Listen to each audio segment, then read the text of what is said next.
देखो सबसे पहला पॉइंट, ये कहां पर होते हैं, कहां पर पाए जाते हैं, तो सीधा सीधा सर ये जलीय है, स्थलीय है। अच्छा एनालिडा में कौन आते हैं मुख्यतः, केचुआ, हाँ वलय कृमि कह सकते हो, ठीक है, केचुआ हो गया, नेरिस हो गया, जोंक, ये सभी जो जीव होते हैं ना, इन सबको कौन से संघ में रखा गया बच्चा, एनालिडा में रखा गया, ठीक है। अब जब एग्जाम्पल आपके पास रहेगा ना, तो थोड़ा सा आपको ना लिखने में इसके बारे में कुछ आसानी होती है। क्या क्या बिंदु देखो, तो क्या क्या लिखा सर, ये जलीय है, स्थलीय है, ठीक है। जैसे ही जलीय और स्थलीय लगाते हैं, इसके साथ क्या लगा देते हैं, मुक्त जीवी, सर ये मुक्त है, कहीं भी मिलेंगे, ठीक है। उसके साथ साथ ये पादप में और जंतु में कैसे होते हैं, परजीवी, हाँ अंतः लिख दो, अंतः परजीवी। पहला पॉइंट खत्म। क्या क्या बात जरा ध्यान देना, सर ये जल में मिल सकते हैं, स्थल पर मिल सकते हैं, इन कारण से इनको क्या बोला, मुक्तजीवी बोला है। पेड़ पौधे में और जंतुओं में उनके अंदर ये अंतः परजीवी के रूप में पाया जाता है, ठीक है। दूसरा, अगर इनमें सममिति की बात करें तो कैसा पाया जाता है, द्विपार्श्व सममिति पाया जाता है, ठीक है। इसी के साथ और कुछ पॉइंट जोड़ सकते हैं इनमें, ये त्रिकोरिक है कि द्विकोरिक है, त्रिकोरिक है, ट्रिप्लोब्लास्टिक है, मतलब कि जर्म स्तर कौन सा है, तीनों, बाह्य जर्म स्तर, मध्य जर्म स्तर, अंतः जर्म स्तर, ठीक है। तो द्विपार्श्व सममिति, कारण कि सर इनको दो बराबर भाग में काट सकते हैं, इसलिए द्विपार्श्व सममिति। इनमें जर्म स्तर की संख्या कितनी, 3, तो क्या बोला, त्रिकोरिक बोल दिया। उसके बाद इनका जो मध्य जर्म स्तर है वो टूट जाता है और किसका निर्माण करता है, गुहा का। तो हम सीधा सीधा कहेंगे क्या कि सर इनमें प्रगुहा पाया जाता है, ठीक है। प्रगुहा के निर्माण के लिए कौन जिम्मेदार होता है, मध्य जर्म स्तर। अगर मध्य जर्म स्तर अच्छे से नहीं टूटा है तो वो जो गुहा बनेगी वो क्या कहलाएगा, कूट गुहा। मेरे ख्याल से रिकॉर्डिंग चालू नहीं है क्या, देखो तो जरा, पक्का चालू है, रेड डॉट है ना, चलो ठीक है। तो अरे वो हम मैनेज कर लेंगे, वो कहाँ था, चलो पूरा माइंड मैप बिगड़ जाता है अपना, चलो कोई बात नहीं। उसके बाद अरे इनका शरीर, ये जो बनावट है, याद है क्या क्या हमने बताया था, कोशिका, ऊतक, अंग, अंगतंत्र, ठीक है। कौन से तंत्र में से मिल रहे हैं, इनमें मिल रहा है अंग तंत्र प्रकार की संरचना मिल रही है या संगठन मिल रहा है। अच्छा एक लाइन लिख ले जरा, इसको देखना तुम, नली के भीतर नली के समान, मतलब नली के भीतर नली के समान। शायद आई थिंक एक बार ऐसा और आया था, है ना, पेन का एग्जांपल। चलो बहुत बढ़िया, याद तो है कि सर पेन जो है खुद एक नलिका है और उसके अंदर जो लीड है वो एक और नलिका है। तो इनका जो शरीर होता है एनालिडा का, वो कुछ ऐसा होता है कि सर ये इनकी शरीर हो गई, ठीक है, जो नलिका रूपी है, और इनके अंदर जो इनका शारीरिक संगठन है वो भी कैसा होता है, नलिका के जैसा होता है। इसलिए कहते हैं कि इनका जो शरीर होता है वो कैसा होता है, नली के भीतर नली के समान होता है। नली के भीतर, सॉरी, नली के भीतर नली के समान। आगे देखना, इनमें दो प्रकार की मांसपेशी पाई जाती है, ठीक है, दो प्रकार की मांसपेशी। अब वो दो प्रकार की मांसपेशी कौन कौन सी है, एक है अनुलंबीय और दूसरा है गोलाकार। केचुआ देखे हो ना, ये केचुए को जब हम देखते हैं तो इनमें ना ऐसे गोलाकार गोलाकार क्या पाई जाती है, मांसपेशी पाई जाती है। ये वाली हो गई गोलाकार, और एक होती है इनके अंदर से कैसी, ऐसे लंबी लंबी, तो उनको क्या बोलते हैं, अनुलंबी।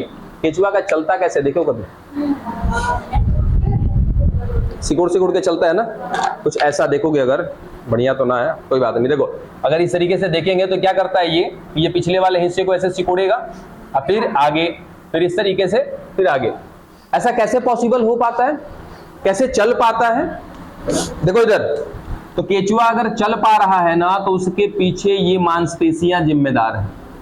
अगर ये अनुलंबी और गोलाकार पेशियां न होती तो कभी भी ये रेंग नहीं पाता, चल नहीं पाता। घर में बेसिन लगा है, बेसिन के नीचे का पाइप देखना, स्प्रिंग वाला पाइप रहता है, उसको खींचने से फैलता है, सिकुड़ोगे तो सिकुड़ जाएगा, ठीक है, स्पाइरल रहता है। ठीक वैसे ही क्या होती है, इनके अंदर दो प्रकार की मांसपेशी है, अनुलंबीय और गोलाकार, जिस कारण से ये क्या कर पाते हैं, गमन कर पाते हैं। ठीक है, इसी एनालिडा संघ में आने वाला एक जीव कौन, नेरिस, ये स्पेशली कैसा होता है, जलीय होता है, याद रखिएगा। ठीक है, तो नेरिस में,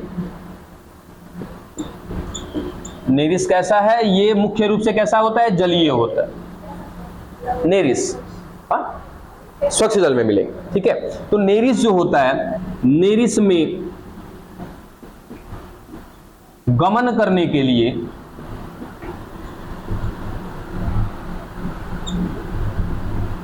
जो संरचना पाई जाती है उस संरचना को कहते हैं पार्श्वपाद, जिसको कहते हैं हिंदी में पारापोडिया, सॉरी इंग्लिश में पारापोडिया बोलते हैं। ये कई दफा पूछा गया सवाल है, ये पारापोडिया, पारापोडिया किसमें पाया जाता है, तो नेरिस में पाया जाता है। नेरिस कौन से संघ के अंतर्गत आता है, एनालिडा संघ के अंतर्गत आता है।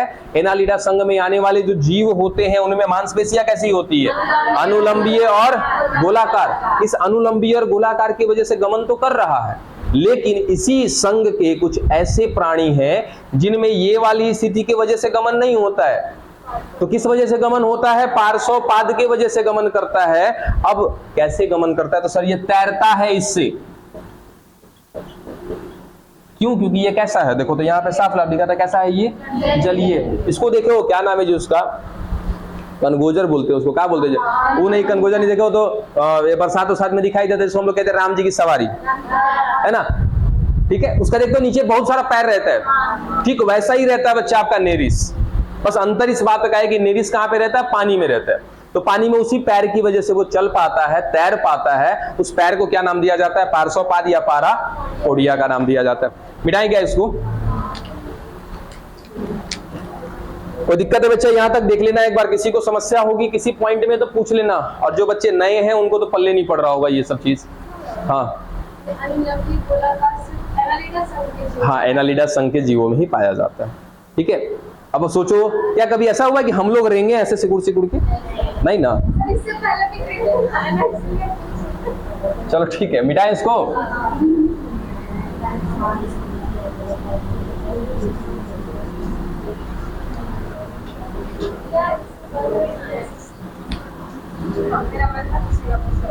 कोई बात नहीं, बातें नहीं करिए। ये पारापोडिया जरूर याद रखिएगा, हालांकि सब बिंदु आपको याद रखने हैं।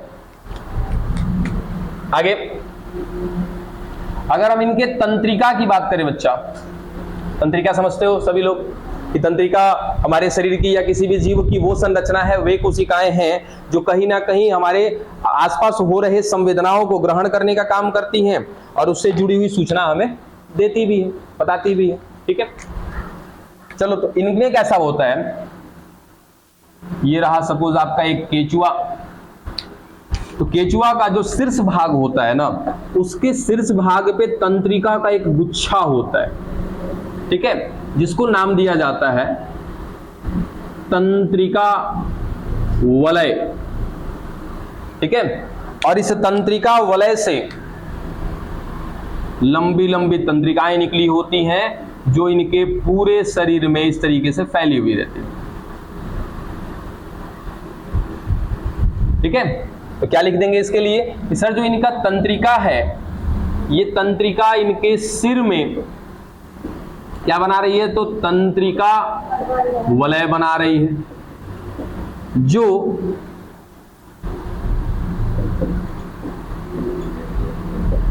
इनके शरीर के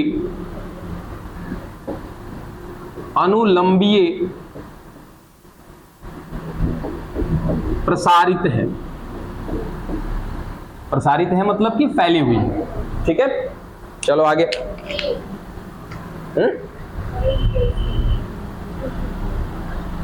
क्या हो गया? सिर में तंत्रिका वलय जो इनके शरीर के अनुलंबीय प्रसारित है। चल आगे। इनमें जो जनन होता है वो जनन कैसा होता है? लैंगिक जनन होता है। और कुछ रह गया इसमें? लगभग खत्म। अरे बाबा, बढ़िया बताते हो कभी कभी आप लोग। चलो इसका उत्सर्जन अंग रह गया जी। उत्सर्जन अंग। अच्छा देखो एक वर्ड जैसे लिख देते हैं हम लोग। हाँ, यहाँ पे आपको लिखवाया था ना मैंने कहीं पे, ये वर्ड अपने पीछे पड़ा हुआ है, प्रोटोनेफ्रीडिया। ठीक है, और दूसरा एक और, एक मिनट, चलिए। एक है प्रोटोनेफ्रीडिया, ठीक है, और दूसरा है नेफ्रीडिया। दोनों को देखने के बाद एहसास क्या होता है? कौन इसमें पुराना है, कौन इसमें नया है? पहले कौन आया होगा, प्रोटोनेफ्रीडिया या नेफ्रीडिया? हाँ, प्रोटोनेफ्रीडिया। ठीक है, तो यहाँ पे प्रोटो का मतलब क्या होता है? हमेशा याद रखिएगा, प्रोटो का मतलब पूर्व से संबंधित होता है। जो पहले आया है उसको क्या नाम दिया जाता है? प्रोटो का नाम दिया जाता है। ठीक है, चलो। अब इससे पहले जो आपने संघ पढ़ा है, उस संघ में जो उत्सर्जी अंग था वो कौन था? प्रोटोनेफ्रीडिया था। अब यहां पे याद रखिएगा, इनका जो उत्सर्जी अंग है वो उत्सर्जी अंग कौन है? किडनी, या उसको क्या बोलते हैं? वृक्क। तो या तो वृक्क कह लो या किडनी कह लो, या तो क्या कह देना? नेफ्रीडिया कह देना, क्योंकि उसी वृक्क की कोशिकाएं होती हैं क्या? नेफ्रीडिया। हाँ, नेफ्रॉन से बनी होती हैं। तो ये वो कोशिकाएं, छोड़ो, उतना दूर मत जाना, सीधा सीधा कि या तो हम सिर्फ वृक्क कह देंगे या तो क्या कह देंगे? नेफ्रीडिया कह देंगे। हाँ, किडनी नहीं कह सकते, हमारे जैसे किडनी नहीं होती है। ठीक है, हाँ, इनके अंदर जो उत्सर्जन अंग मिल रहा है उनको वृक्क कहा जा रहा है, तो इंग्लिश में क्या बोलेंगे? किडनी ही बोलेंगे ना। ठीक है, तो या तो किडनी कह लो, वृक्क कह लो, या तो क्या कह सकते हैं? नेफ्रीडिया, जो कि प्रोटोनेफ्रीडिया से थोड़ी सी क्या होगी? बेहतर होगी। बात समझे? और कुछ? लगभग खत्म हो गया आपका एनालिडा। एनालिडा में एग्जाम्पल याद रख लीजिएगा, क्या क्या? केचुआ, नेरिस और जो। ठीक है, और बताइए, और 2-3 मिनट है आपके पास, कुछ सवाल वगैरह है तो पूछ लें। ये होते द्विलिंगी हैं, यहाँ पे लिख दो। होते कैसे हैं ये? द्विलिंगी होते हैं। और इनमें जनन कैसा होता है? लैंगिक होता है। हाँ, बिल्कुल निषेचन होता है। लैंगिक जनन हो रहा है तो निषेचन कैसा होगा? आंतरिक लिख दो यहाँ पे। बिना निषेचन के कैसे जनन होगा जी? यहाँ लिख देते हैं कि इनमें निषेचन कैसा होता है? आंतरिक निषेचन या अंतः निषेचन है। और बताओ जल्दी। और ये बाबा, एक और चीज और छूटा है जी, परिसंचरण तंत्र इनमें। हालांकि बताए थे लास्ट टाइम पे, इनमें बंद परिसंचरण तंत्र पाया जाता है।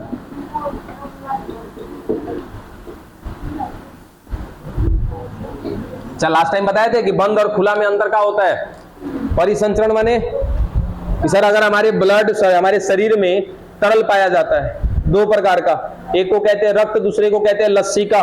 ठीक है, अब इन दोनों को चलाने के लिए हम लोग के बॉडी में क्या होते हैं? कुछ सिस्टम होते हैं। ठीक है, और उस सिस्टम को ही मिला करके कहां डिस्टर्बेंस क्रिएट कर दे रहे हो आप लोग?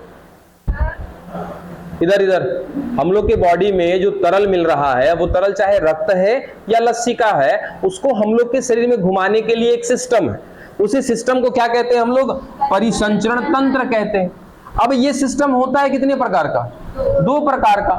एक को कहते हैं खुला और दूसरे को कहते हैं बंद। खुला मीन्स ओपन और बंद मीन्स क्लोज। अब इन दोनों में एक छोटा सा अंतर क्या है कि जैसे अगर आप अपनी बात कर लें कि हम लोग के अंदर से रक्त दौड़ता है? बिल्कुल नहीं दौड़ता है। मुंडी हिला रहा, नहीं दौड़ता है। दौड़ता है, ठीक है। दौड़ता है कहने का मतलब मूवमेंट करता है हम लोग के बॉडी में ऊपर नीचे। कैसे जा रहा है? रक्त नलिका से जा रहा है। नस मत कहना अगली बार से, रक्त नलिका से जा रहा है। हाँ ठीक है, नस भी कह सकते हो, हमारी लोकल भाषा है। किससे जाता है? रक्त नलिका से जाता है। चलो ठीक है, तो रक्त नलिका के अंदर से जा रहा है ना, बंद होके जा रहा है ना, ऐसा परिसंचरण तंत्र क्या कहलाएगा बच्चा? बंद परिसंचरण तंत्र कहलाएगा। इंग्लिश में बोलते हैं इसको, अरे ठहर जाओ, क्लोज सर्कुलेटरी सिस्टम, ठीक है। अब खुले की बात करेंगे तो क्या होगा सर? उसमें रक्त नलिका नहीं होगी, पूरा शरीर में उसका पूरा का पूरा तरल होगा। पूरे शरीर के अंदर जो मिलने वाला अंग है ना, वो उसी रक्त के अंदर डूबा होगा। हम लोग का अंग जो है रक्त के अंदर नहीं डूबा है। जैसे ये अगर हमारा फेफड़ा है तो सर ये फेफड़ा चारों तरफ से रक्त से नहीं डूबा है। फेफड़े के अंदर कहीं ना कहीं कोशिकाएं हैं, उन कोशिकाओं तक रक्त की नलिका गई हुई है। ऐसे क्या रक्त की आवश्यकता हमारे शरीर में प्रत्येक कोशिका को है या नहीं है? है। क्यों?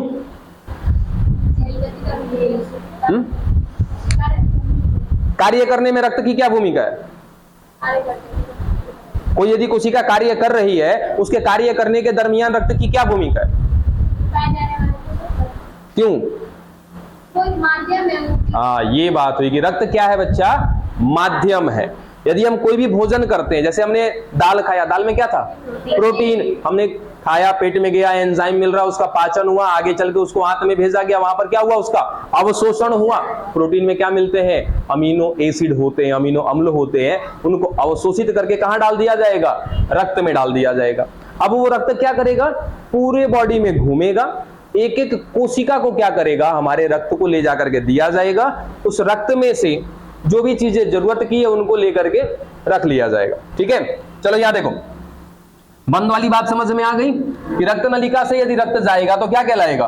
बंद परिसंचरण तंत्र। और एक ऐसा जीव होगा जिसके पूरे शरीर में ही रक्त होगा, भरा पड़ा होगा, और उसका कोई भी अंग होगा ना, वो अंग क्या होगा? इसी रक्त के अंदर ऐसे होगा, ठीक है। तो ये संरचना, ये परिसंचरण तंत्र क्या कहलाता है बच्चा? खुला परिसंचरण तंत्र।